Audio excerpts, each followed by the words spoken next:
अस्सलाम वालेकुम dear students. आज जो हमारा टॉपिक है cell wall. Cell wall by definition क्या है? तो dear students, cell wall is the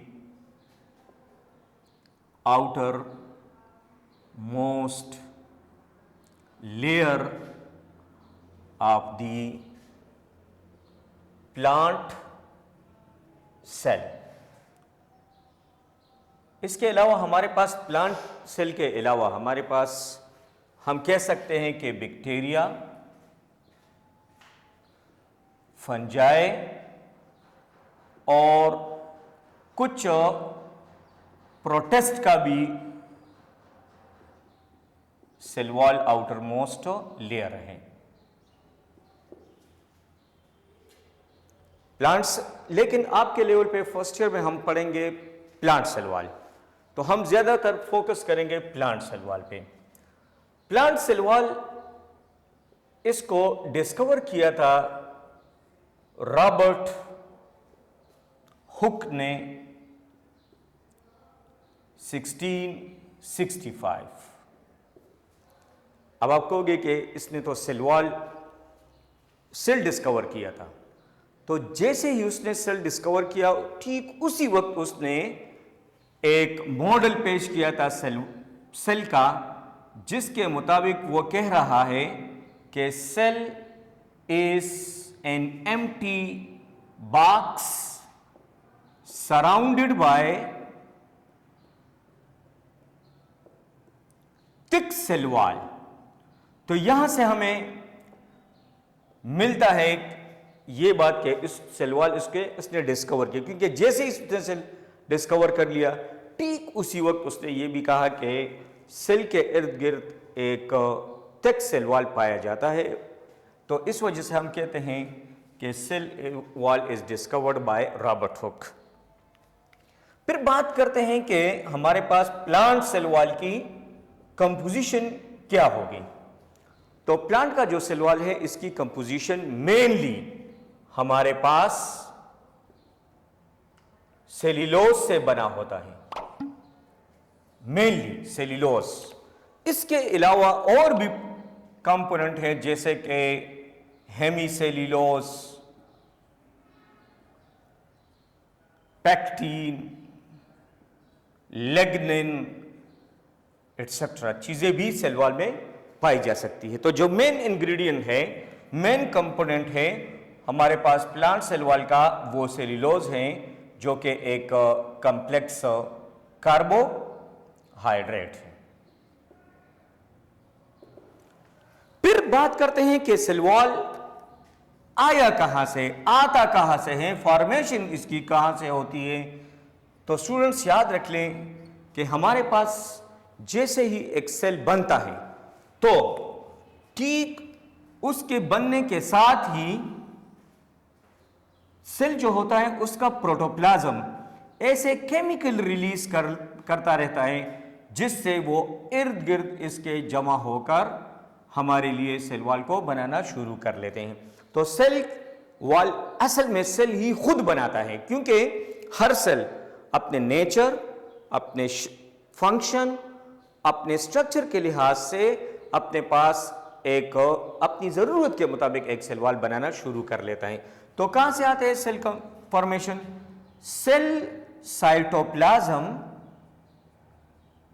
release certain chemicals that deposit around the membrane to form cell wall। तो कहां से आ गए केमिकल्स? यही सेल वॉल। और अगर हम किसी सेल ऑर्गेनेलिस की बात करें तो Golgi bodies, secretes vesicles that basically form cell wall। तो अगर कहे कि सेल वॉल कौन सा सेल ऑर्गेनेल बनाता है, तो डियर स्टूडेंट्स, आपका जवाब गोल्जी बॉडीज होना चाहिए। तो ये थी इसकी फॉर्मेशन। फिर बात कर लेते हैं हम सेल वॉल की लेयर्स की। अब सेल वॉल की जो लेयर्स हैं, इसके हमारे पास जो बेसिक लेयर्स हैं वो 3 हैं। यहां पे मैंने इनको इस तरह जाहिर कर लिया है। नंबर 1, सबसे पहला जो लेयर होगा उसका नाम है मिडल लेमेला। फिर इसके बाद जो रेड रंग कलर से जाहिर किया गया है उसको प्राइमरी सेल वॉल कहते हैं, और जो इनर मोस्ट होगा वो सेकेंडरी सेल वॉल होगा। तो हमारे पास 3 जो हमारे पास लेयर्स हैं वो इस तरह से हैं। तरतीब के हवाले से कुछ ऐसा होगा कि सबसे जो पहला आउटर मोस्ट होगा वो मिडिल लेमेला, उसके बाद जो दूसरे नंबर पे होगा वो प्राइमरी सेल वॉल, और जो तीसरे नंबर पे होगा वो सेकेंडरी सेल वॉल। ये एक टिपिकल सेल वॉल की बात करते हैं। जरूरी नहीं कि हर सेल में ये तीनों ही 3 लेयर पाए जाते हों। कुछ में हमारे पास सेकेंडरी सेल वॉल होगा, कुछ में नहीं होगा, कुछ में मिडिल लेमेला होगा, कुछ नहीं होगा। लेकिन जो प्राइमरी सेल वॉल होगा वो तमाम सेल वॉल का एक लाजमी जुज होगा। तो ये 3 layers of the cell wall. अब तीनों को हम अलग अलग पढ़ने की कोशिश करते हैं कि तीनों लेयर्स के कंपोजिशन क्या है और इनका प्लांट में रोल क्या है। तो डियर स्टूडेंट्स, सबसे पहले बात कर लेते हैं मिडल लेमेला की। मिडल कहते हैं दरमियाना को, लेमेला कहते हैं एक दूसरे के साथ मिलने वाली चीज को। तो यहां पे हमारे पास आ जाती है middle lamella. Middle lamella is the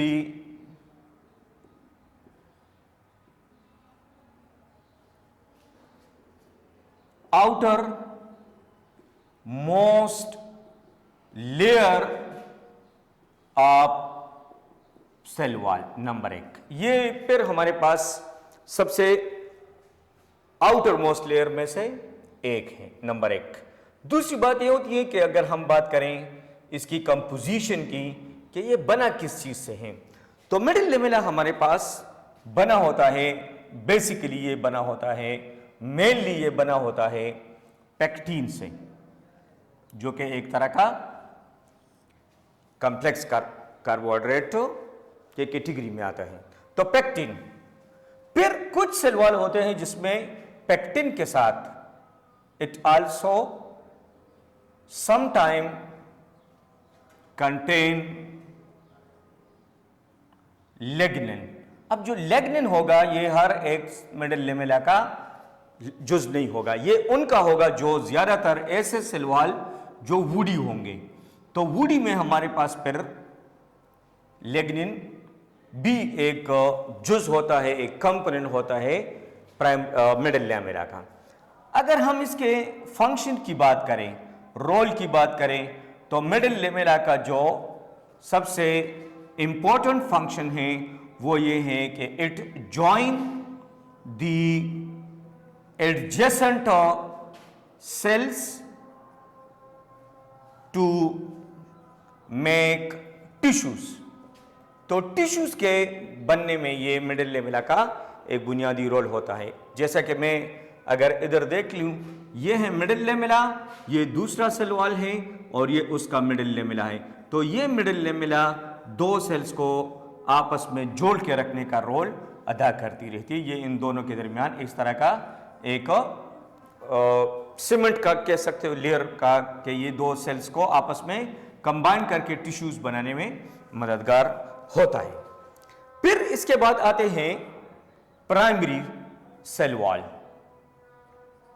अच्छा, प्राइमरी सेल वॉल इसको क्यों कहते हैं? तो प्राइमरी सेल वॉल इसलिए कहते हैं क्योंकि जब एक नया सेल बनता है तो सबसे पहले जो लेयर बनेगा वो प्राइमरी सेल वॉल ही होगा। इस वजह से इसको क्या कहते हैं? Primary cell wall. तो it is the first layer of cell wall है that is formed in a newly born cells। तो इस वजह से इसको प्राइमरी सेल वॉल कहते हैं। एक प्राइमरी सेल वॉल, फिर वही बात आ जाती है कि इसकी कंपोजिशन क्या होगी और इसका रोल क्या होगा। तो कंपोजिशन के हवाले से हमारे पास जो प्राइमरी सेल वॉल होगा, it is made up of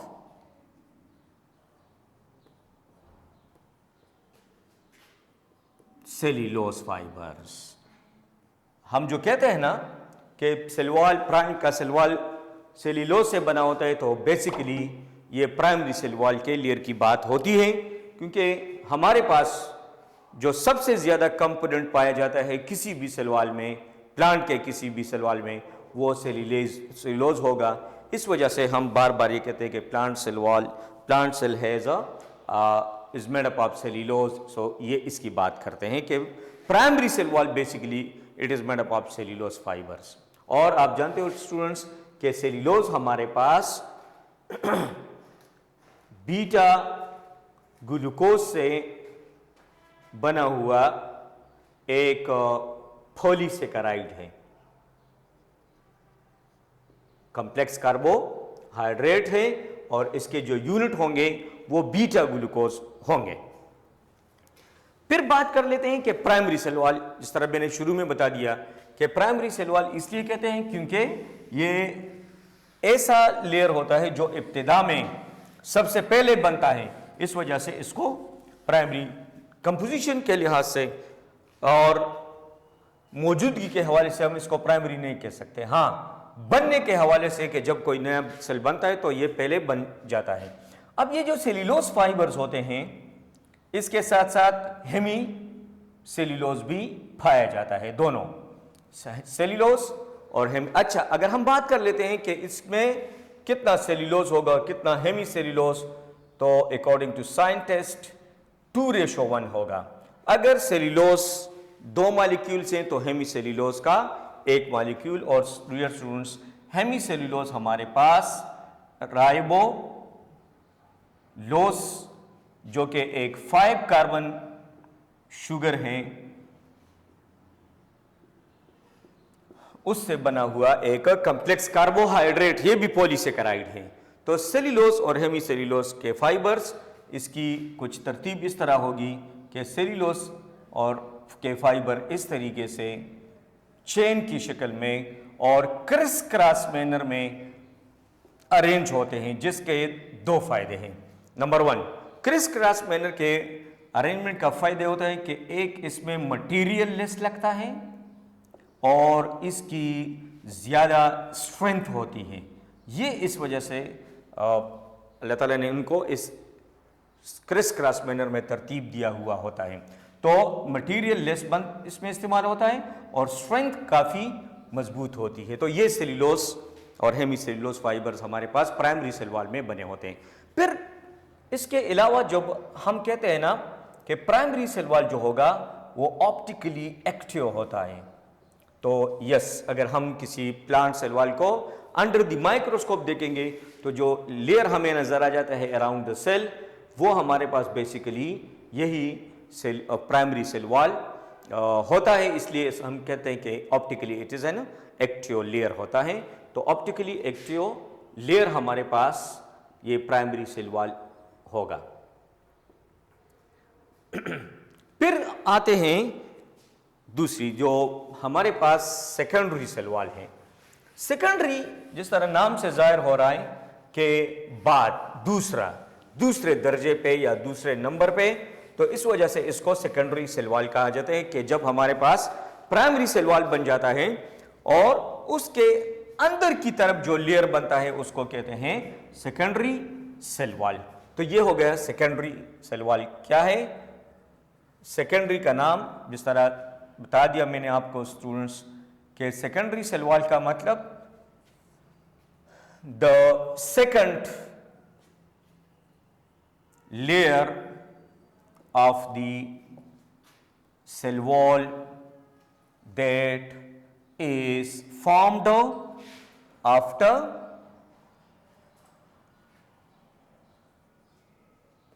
primary cell wall.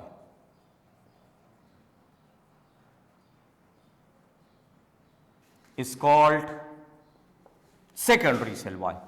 तो ये हो गया स्टूडेंट्स सेकेंडरी सेल वॉल की एक प्रॉपर डेफिनेशन। अच्छा, याद रख ले कि जो हमारे पास सेकेंडरी सेल वॉल होगा ये ज्यादातर हमारे पास डेड सेल में पाया जाता है। ऐसे सेल्स जो अपना काम पूरा कर चुके होते हैं और वो अब डेड यानी परमानेंट टिश्यूज का हिस्सा बनना चाहते हैं, तो वो अपने साथ सेकेंडरी सेल वॉल को बना लेते हैं, जिसकी वजह से वो फिर फर्दर डिवाइड नहीं होते। तो सेकेंडरी सेल वॉल हमारे पास बनता है is mainly part of the dead cells. अच्छा, फिर हमारे पास जो सेकेंडरी सेल वॉल है, अगर हम इसकी कंपोजिशन की बात करें तो कंपोजिशन के हवाले से it is much thicker, much complex than the primary cell wall। प्राइमरी सेल वॉल से ये ज्यादा थिक होते हैं, ज्यादा ऑप्टिकली एक्टिव होते हैं और ज्यादा कॉम्प्लिकेटेड होते हैं। कंपोजिशन के हवाले से अगर हम बात करें तो सेकेंडरी सेल वॉल की जो कंपोजिशन होगी वो सेल्यूलोज प्लस हेमीसेल्यूलोज, और जिस तरह बता दिया कि वुडी होता है तो इसमें हमारे पास लिग्निन एक लाजमी जुज होगा। कुछ सेल वॉल में हमारे पास बाज़-औक़ात कुछ सॉल्ट्स वगैरह, कैल्शियम वगैरह साल्ट्स वगैरह, मैग्नीशियम आ जाते हैं, जैसा कि कैल्शियम या मैग्नीशियम साल्ट्स, लेकिन वो डिपेंड करते हैं कि अगर वो स्टोनी सेल्स हैं या हमारे पास स्क्लेरेन्काइमा सेल्स हैं या फाइबर्स के सेल्स हैं, तो उनमें फिर हमारे पास उसके साथ और भी साल्ट्स वगैरह आ जाते हैं, लेकिन लिग्निन का होना ज़रूरी हो। सेल्यूलोज, हेमीसेल्यूलोज और लिग्निन ये फिर एडिशनल कंपोनेंट्स होते हैं हमारे पास किसी भी सेकेंडरी सेल वॉल के।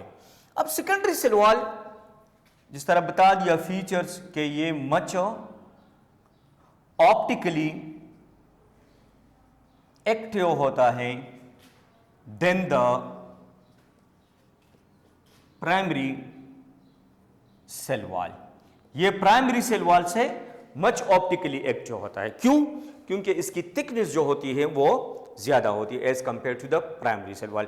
और फिर जिस तरह बता दिया मैंने कि अगर आप देख ले इस डायग्राम में, तो ये हमारे पास सेकेंडरी सेल वॉल है। It is neighbour of the plasma membrane.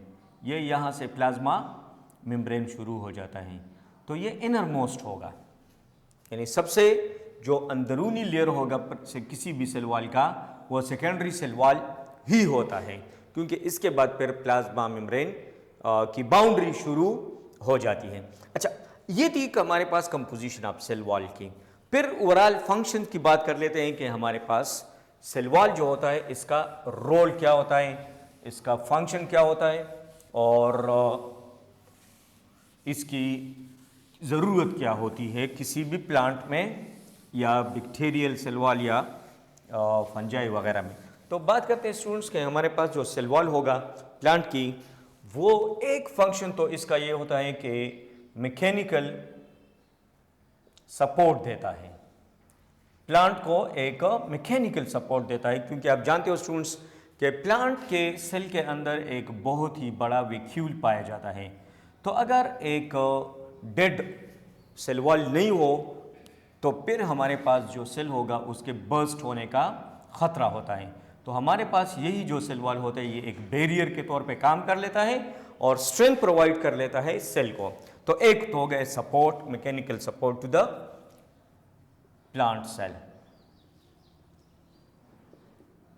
दूसरा इसका जो फंक्शन होगा वो ये होगा कि प्रोटेक्शन देता है सेल को।